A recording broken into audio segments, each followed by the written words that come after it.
Sir मैं आपसे एक सवाल पूछूं। पूछो। आप अकेले रास्ते पे रात को ना, कोई मजबूरी है आपकी, ऐसे नहीं, कोई मजबूरी है और आप अकेले रात को एक ऐसे रास्ते से जा रहे हैं, आपको पता है कि उस रूट पे रात के इतने बजे कोई नहीं आता जाता है और आप फिर भी उस रूट पे जा रहे हैं और पीछे से आपको ऐसा लग रहा है कि लग क्या रहा है आपको, मतलब पीछे से कोई आपको आवाज दे रहा है, आपका नाम पुकार रहा है। हाँ, नॉर्मली कोई रैंडमली कोई इंसान है जो आपको पीछे से आवाज दे रहा है, तो आप क्या करेंगे? आपको पता है कि कोई नहीं है, कोई होता नहीं है इस टाइम पे, और जब आप आ रहे थे जा रहे थे कोई भी आपको दिखा नहीं, लेकिन फिर भी आपको अचानक से पीछे खड़ा होकर कोई कैसे बोल रहा है, तो आप क्या करेंगे? कोई आवाज दे रहा, बुलाने की कोशिश कर रहे मैं ऐसा इंसान हूँ कि एक बार मुड़ के तो जरूर देखूंगा, क्योंकि मैं आगे बढ़ने वाला नहीं हूँ जब तक उस चीज को मुझे पता नहीं चले। हाँ, उसके बाद क्या होता है ये मुझे नहीं हैं। पता। उसके बाद आपको दिखता है, उसके बाद से आपको अचानक से जब आप पीछे मुड़ेंगे तो आपको एक लेडी दिखाई देगी। वो अपने चेहरे पे सर्जिकल मास्क उसने पहना होगा, जो कोरोना टाइम पे या जब आप मेडिकल स्टोर पे जाते हैं या कहीं भी ऑपरेशन थिएटर में जो मास्क पहनते हैं, वो सर्जिकल मास्क पहने हुए एक लड़की दिखेगी आपको और वो आपसे पूछेगी कि एम आई प्रिटी, क्या मैं सुंदर हूँ? तो आप क्या बोलेंगे? तो उसका तो चेहरा ही नहीं दिख रहा है, वो मास्क। ड्रेसअप बहुत अच्छे तरीके से हो रखी है। एक होता है ना हम लोग तो ड्रेसअप कहीं बहुत ना कहीं मेरे मन में कुछ सस्पेंस आएगा, कुछ हल्का सा। नहीं, कि- आप उसे जानते नहीं हो, तो आपका हाँ, जवाब क्या होगा? क्योंकि उसी रास्ते की बात कर रहे हो आप, उस सुनसान रास्ते की बात कर रहे हो, अचानक से कोई लड़की हाँ, मिलेगी, कोई लड़की था। तो थोड़ा सा फियर तो होगा मुझे। तो आज की ये कहानी जो है वो इसी के ऊपर है, कि जिस लड़की के बारे में मैं आपको बता रही थी, वो एक्चुअली में एग्जिस्ट करती है और उसका नाम है कोची साके ओना। ये एक अर्बन लेजेंड है जो कि जापान की है और इसकी स्टोरीज आप लोगों ने बहुत सुनी होंगी, कई यूट्यूबर्स से सुनी होंगी, लेकिन ये जो स्टोरी है वो थोड़ी सी अलग होने वाली है, क्योंकि ये स्टोरी ओरिजिनली जो है वो इंडिया के दो लोगों के साथ हुई है। अच्छा। हाँ, एक मदर, मीन्स ये सेम सिनेरियो इंडियंस के साथ हो हाँ चुकी है, हाँ, एक दो इंडियंस के साथ मतलब हो दो चुकी इंडियन, मतलब एक मदर और एक उसका 14 साल का बच्चा रहता है। है। ठीक है। वो उनकी जो मदर रहती है मधु, वो कंपनी में काम करती रहती है और कंपनी, इंडिया की जो कंपनी है, वो एक जापानीज तो इस क्लाइंट, बार भी रियल स्टोरी है ना, ये जो बेस्ड ऑन आपने रियल किया, based on real. Based on real story है। तो बिल्कुल इस बार भी कृति आपके सामने पेश करनी है एक रियल स्टोरी। और ये एक सीन था जो इन्होंने हमसे बात की और शुरुआत करने की कोशिश की, तो आपको बहुत सस्पेंस मिलेगा किस तरीके से। शुरुआत में ही आपको पता चल जाएगा कि किस तरीके से चीजें हुई, क्या हुआ, अचानक से क्या एक्टिविटीज होने लगी, और पूरी कहानी आप शुरू से अंत तक जान पाएंगे। तो ये रियल स्टोरी है, जैसा कि आप जानते हैं कृति बेस्ड ऑन हमेशा real story. Based on real stories पे काम करती हैं। कृति, निधि, आप उनके रेगुलर पॉडकास्ट को देखते ही हो, तो इस पॉडकास्ट से भी आपको कुछ अलग सा फील होगा। तो कृति आप शुरू करें। ओके, तो ये कहानी है मधु और उनके 14 साल के बेटे विकास की। और मधु जो रहती है वो कंपनी में एक एम्प्लॉय रहती है, इंडियन कंपनी में। मधु को जो उनके बॉस होते हैं उन्होंने एक काम दिया रहता है, उस काम के अंडर जो होता है वो जैपनीज क्लाइंट रहता है, उसके साथ उनका टेक केयर करना रहता है, उन बिजनेस डील रहती है। और जो कंपनी रहती है वो विकास के पढ़ाई को लेकर भी कॉन्शियस रहती है, तो कंपनी ने डिसाइड किया रहता है कि 5 महीने के लिए मधु और उनके जो बच्चे हैं वो साथ में जापान जाएंगे। और क्योंकि विकास जो है वो 14 साल का है, वो पढ़ता भी है, तो उसकी पढ़ाई के लिए जापान में कोचिंग चलती है। उस कोचिंग में जो विकास रहता है उसका एडमिशन हो जाता है और मधु जो है वो अपना काम स्टार्ट कर देती है जापान में। ठीक है। तो ऐसा चलता रहता है। अब जो जापान का सिस्टम एक है कि जापान में लेट नाइट कोचिंग्स भी चलती हैं, स्कूल्स भी चलते हैं। तो विकास का एडमिशन जापान के एक लेट नाइट कोचिंग में हो गया था और वो रात को ही पढ़ने जाता था। ठीक है। तो अब जो उसकी मम्मी थी वो बहुत ज़्यादा बिजी शेड्यूल था इन लोगों का। सुबह वो काम पे जाती थी और शाम को विकास को लेते हुए कोचिंग पे ड्रॉप भी करती थी शाम को। उसके बाद से वापस वो विकास को लेने के लिए आती थी और लेकर वो घर आती थी, फिर उसके लिए खाना बनाती थी। मतलब it was very big deal for Madhu, क्योंकि उनका काम भी रहता था और वो एक बार ड्रॉप करती मतलब थी, बहुत और टफ हो गया था टफ था। उनको मैनेज करना। ठीक है। तो अब ये तो चलता रहता था, लेकिन एक दिन क्या हुआ कि मधु जो है वो ऑफिस में उनका बहुत ज़्यादा लेट नाइट वर्क पेंडिंग था और बहुत ज़्यादा प्रेशराइज़ थी वो, तो उन्होंने फ़ोन किया विकास को और बोला कि मैं आज तुम्हें लेने नहीं आ पाऊँगी। ठीक है। तुम्हें जो है तुम कोचिंग जाओ, वहाँ से अपने दोस्त किसी एक दोस्त के साथ घर पर आ जाना रात को। ओके। तो विकास ने कहा, क्योंकि विकास जो है वो फ़ैमिलियर था कि उसकी मदर उसके और उसके लिए क्या कर रही हैं। क्योंकि उसके फादर की डेथ कुछ महीने पहले हो गई थी। विकास सारी के। हाँ, सारी चीज़ें जो है वो विकास की मम्मी के ऊपर डिपेंड करती थी। तो अब वो अपना काम कर रही थी और ये कोचिंग के लिए लेट नाइट कोचिंग थी, तो ये निकला, बस में बैठा, बस जो है वो कोचिंग सेंटर तक जा रही थी, लेकिन अनफॉर्चुनेटली उस बस में कोई भी पैसेंजर्स नहीं था, मतलब एक्सेप्ट विकास। मतलब विकास का वो दिन ही अजीब था। जापान में वैसे तो हम लोग लेट नाइट जापान के बारे में भी जानते हैं, वहाँ पे लेट नाइट कल्चर है। तो क्योंकि हमारे इंडिया में क्या होता है, रात के कुछ टाइम बाद जो है वो पूरा सन्नाटा हो जाता है, लेकिन जापान का कल्चर अलग है। वहाँ पे लोग लेट नाइट सिटीज़ के लिए भी वहाँ जाना जाता है। तो लेकिन पता नहीं क्या था उस रात में, जो है बस में भी कोई पैसेंजर नहीं था, बस विकास अकेले था। बस का जो कंडक्टर है विकास को पीछे मुड़ के देखता है और कहता है ये जो है ये लास्ट बस है यहाँ की, और इसके बाद जो है ये अगर तुम्हें रिटर्न आना पड़ेगा तो ये बस तुम्हें वापस लेने नहीं आएगी, तुम किसी को साथ में लेकर आना। विकास विकास कहता है ठीक है। विकास जाता है कोचिंग। विकास कोचिंग में जाता है तो देखता है कि जो उसका दोस्त है, जो जिसके साथ वो आने वाला था, वो भी एब्सेंट है, वो कोचिंग में नहीं आया है। विकास को लगता है कि वो अब अकेले उसे आना पड़ेगा। तो लास्ट बस होती है, वो भी उसे लेने के लिए नहीं आई। तो अब विकास को पैदल आना था उस रास्ते से। तो विकास जो है कोचिंग खत्म करता है। कोचिंग के जो बाकी दोस्त उसके रहते हैं, कुछ टाइम तक साथ में रहते हैं क्योंकि सब आस-पास के रहने वाले हैं। कुछ टाइम बाद वो लोग चले जाते हैं। अब विकास अकेला हो जाता है उस पूरे रोड पे। पूरे दुकान के जो शटर्स हैं वो बंद हो जाते हैं। पता नहीं क्यों उस टाइम वो टाइम ही क्या था, वो टाइम पीरियड ही क्या था, पता नहीं, क्योंकि जापान में यूजुअली ऐसा नहीं होता है कि लेट नाइट में बंद होते हैं दुकानें या लेट नाइट में कोई रहता नहीं है। लेकिन पता नहीं क्यों उस दिन पूरे के पूरे शॉप्स क्लोज हो गई थी, रास्ते पे कोई भी नहीं था।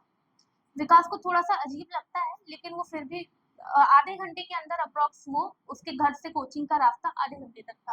अब वो आधे घंटे तक उसको पैदल चलना था, वो चलना स्टार्ट कर देता है।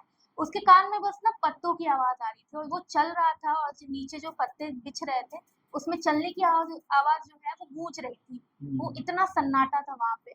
तो वो चले जा रहा था, लेकिन कुछ देर बाद विकास को पता है कि यहाँ पे कोई नहीं है। मैंने आपसे स्टार्टिंग में बोला था कि आपको पता है कि यहाँ पे कोई नहीं है, लेकिन फिर भी विकास जो है उनको कोई आवाज़ आती है फ़ैमिलियर से पीछे से, उनका नाम बुलाते हुए, विकास।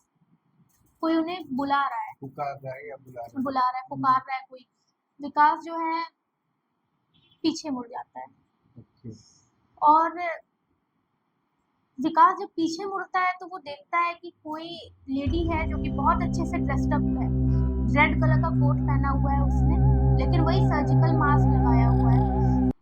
और वो विकास से पूछती है कि क्या मैं सुंदर हूँ? विकास जो है पूरा ऊपर से नीचे तक उसे देखता है और वो कहता है हाँ आप सुंदर हैं, आप सुंदर हैं। वो लड़की थोड़ा-सा स्माइल करती है। विकास को दिख रहा रहता है कि सर्जिकल मास्क के अंदर वो लड़की स्माइल कर रही है। और तभी वो लड़की अपना मास्क नीचे करती है। जब वो मास्क नीचे करती है, तो विकास जो है शॉक हो जाता है। क्यों हो जाता है? क्योंकि उस लड़की का जो स्माइल है वो यहाँ तक रहता है। Oh my God! और वो स्माइल नहीं, वो अचानक वो ऐसा लगता है कि किसी ने शार्प ऑब्जेक्ट से उसका ये दोनों पार्ट यहाँ तक कर दिया है, कट कर दिया। कट कर दिया है। अब भी वो पूछती है, वो विकास को जो है विकास का कॉलर पकड़ती है, उसको अपने पास लाती है और कहती है कोरेडेमा। कोरेडेमा मतलब कि मैं अभी भी तुम्हें सुंदर लगती हूँ। विकास कुछ नहीं कहता है। विकास बोलने ही वाला होता है, तभी एक हेडलाइट जलती है गाड़ी की। गाड़ी की हेडलाइट जलती है और वो सीधे जो लाइट होती है वो जो लड़की रहती है उसकी आंखों में फ्लैश करती है और उसके कॉलर जो पकड़ा रहता है उसके हाथ से छूट जाता है, विकास नीचे गिर जाता है और गाड़ी का डोर खुलता है और उसमें से मधु यानी उसकी मम्मी बाहर आती है और वो 3 शब्द बोलती है, pomade pomade pomade pomade. Pomade. वो 3 बार ये शब्द बोलती है और जो कोचिसा की ओना होती है, विकास की मम्मी आती है और हाँ, वो ये शब्द बोलती हैं। गाड़ी का दरवाजा खुलता है, वो गाड़ी से सीधे निकलती हैं और वो यही शब्द 3 बार बोलती हैं। इसको बोलते हैं कोचिसा की ओना जो रहती है, वो अपने मुंह पर हाथ रख के चली जाती है, वहां से चली जाती है। ये सब कुछ होता है, विकास जो है अपने घर आता है अपने मम्मी के साथ और उसकी मम्मी जो होती है मधु वो कंफर्टेबल करती है विकास को, एक गिलास पानी देती हैं, सब कुछ। अभी विकास जो है अपने अभी कंफर्टेबल वाले शॉक में रहता है। शॉक में रहता है, लेकिन वो कूल डाउन हो जाता है और तब वो पूछता है कि आपको कैसे पता चला मम्मी कि मेरे साथ ये हो रहा है और आपने क्या बोला था कि वो अचानक से चली।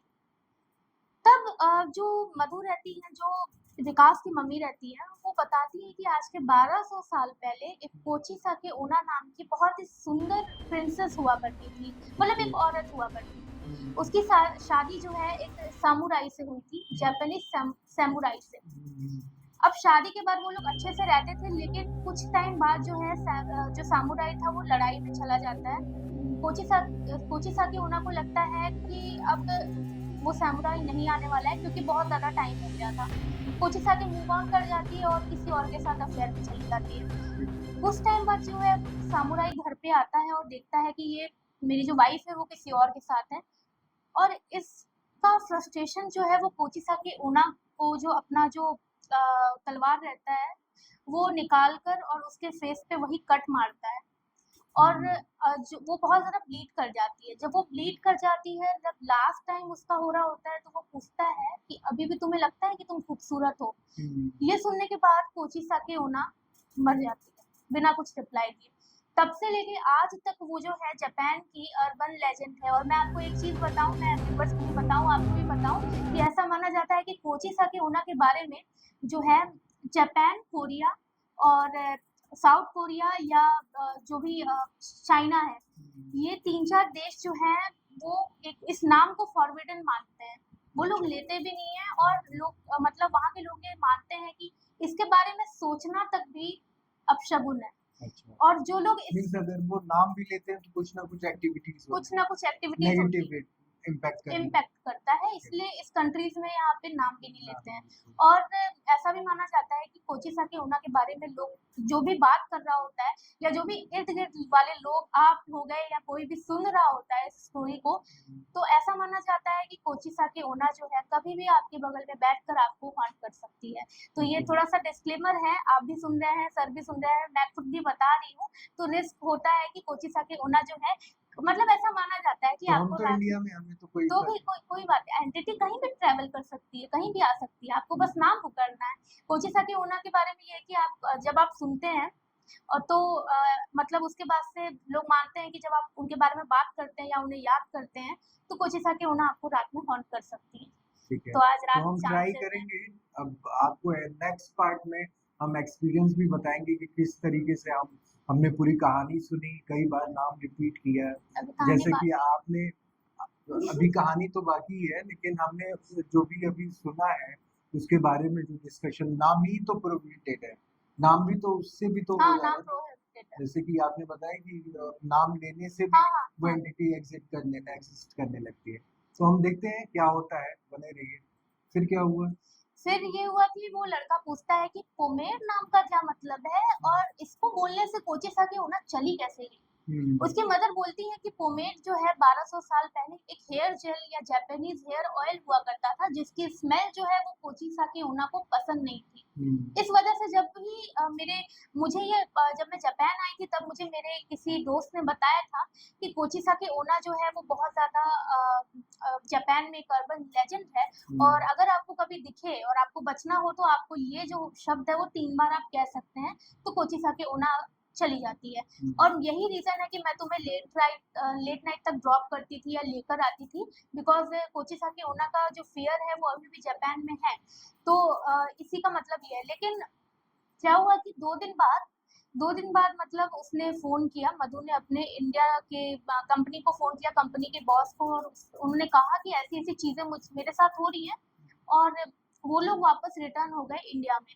लेकिन उन लोगों का रिटर्न होने का ये भी एक रीज़न था, कोचिसाकी ओना, क्योंकि पोमेट जो वर्ड है उसको आप एक ही बार यूज़ कर सकते हैं। ओके। यानी कोचिसाकी ओना अगर आपको दिखती है, आपने पोमेट वर्ड 3 बार बोल दिया तो वो चली तो जाएगी, लेकिन अगली बार अगर वो आपसे मीट करती है तो ये वर्ड काम नहीं करेगा। वो पूछेगी भी नहीं, वो सीधे वही कट आपको देगी जो कट आपके उसके चेहरे पे है।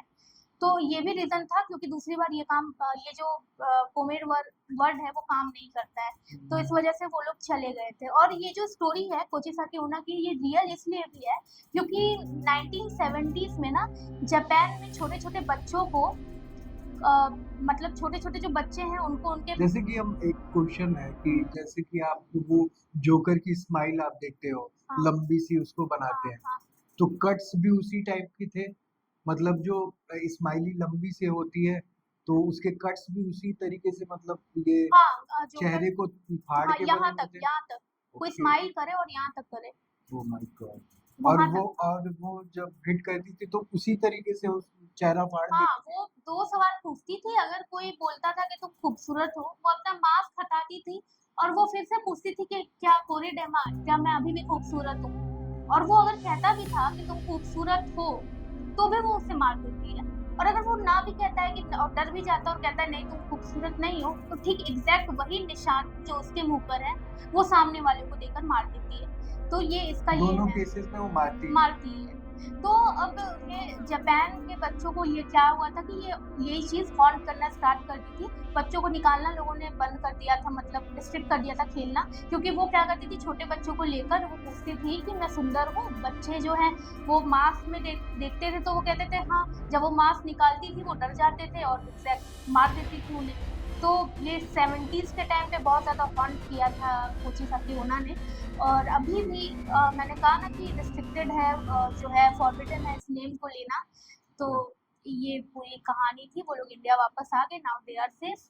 तो अभी तक एक क्वेश्चन और सामने आता है कि अभी तक इंडिया में हुँ, जैसे ये तो वहीं पे थे कहाँ जापान में ये केस कहाँ इन ये इंडियंस को हाँ, कहाँ पर हुआ था किस कंट्री में ये ये केस जापान का जापान में अर्बन हुआ लेजेंड है। तो ये इंडियंस थे जो जापान में जाके ये इंडियंस उनके साथ ये सीन हुआ हुँ। क्या कोई ऐसा सीन हुआ है जो इंडिया में ही रह के इस तरीके की एक्टिविटी देखने को मिली हो?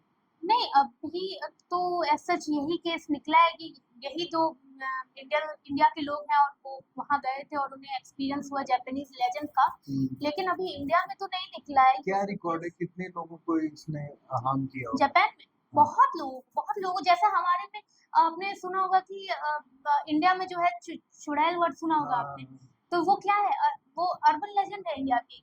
चुड़ैल अर्बन लेकिन लेजेंड है। यहाँ पर तो ये भी मान्यता है ना कि हम जब तक फील देखते नहीं जब तक जैसे मैंने कभी नहीं वो फील किया है हुँ। तो मैं नहीं मानता हूँ लेकिन बहुत सारे लोग होंगे जो उस नेगेटिविटी को फील करते हैं हुँ। क्योंकि एग्जिस्ट तो कहीं ना कहीं कहीं हाँ, पॉजिटिविटी है हाँ। तो नेगेटिविटी भी है। सर आप सोचिए कि जापान इतना डेवलप्ड कंट्री है, हम्म, एक सुपर पावर कंट्री है, उसके बाद भी अगर अर्बन अर्बन लेजेंड जो है वो एग्जिस्ट कर रहा है हम्म, और उसका प्रूफ भी है 1970s से लेके अभी तक स्टोरी भी है, लोगों को अभी भी हॉन्ट करते हैं लोग, कुछ ऐसे रास्ते हैं जो कि बंद किए गए हैं। तो जाहिर सी बात है कि लोगों ने एक्सपीरियंस किया है, लोगों ने देखा है, क्योंकि एक और स्टोरी है, ज़्यादा लंबी हो जाएगी तो मैं कभी और बताऊंगी जापान की।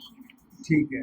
तो अब आप लोग इस स्टोरी के बारे में कैसा लगा? किस तरीके से आपको इसका सस्पेंस पता चले? रियल बेस्ड स्टोरीज़ हैं, तो कहीं न कहीं आपको एक अवेयरनेस और एक सजगता भी सामने आती कि इस तरीके से एंटिटी अगर आपको सामने कुछ आती हो या कुछ इस तरीके की आवाज़ आती हो, तो आप पीछे मुड़ के ना देखें। आप जिस रास्ते पे जा रहे हैं, आप आगे बढ़ जाएँ। आप बहुत अपने आप के हिम्मत वाला समझ के कि आप सारी चीज़ों को मैनेज कर लेंगे।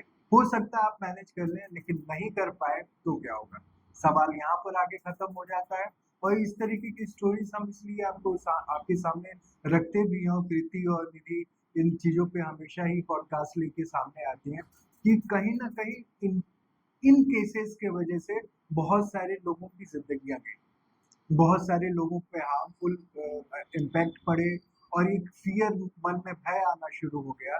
तो कहीं न कहीं ये चीज़ें ये खोजते हैं, रिसर्च करते हैं, तो आपका एक प्यारा-सा कमेंट इनके लिए, इनकी मेहनत पे बड़ा इम्पैक्ट करता है कि ये अच्छे से अच्छे, इससे भी बेहतर कहानियाँ आपके सामने पेश करें। देखते रहिए जनदर्पण न्यूज़ और अपना प्यार और अपना सपोर्ट इन लोगों को देते रहिए। नमस्कार।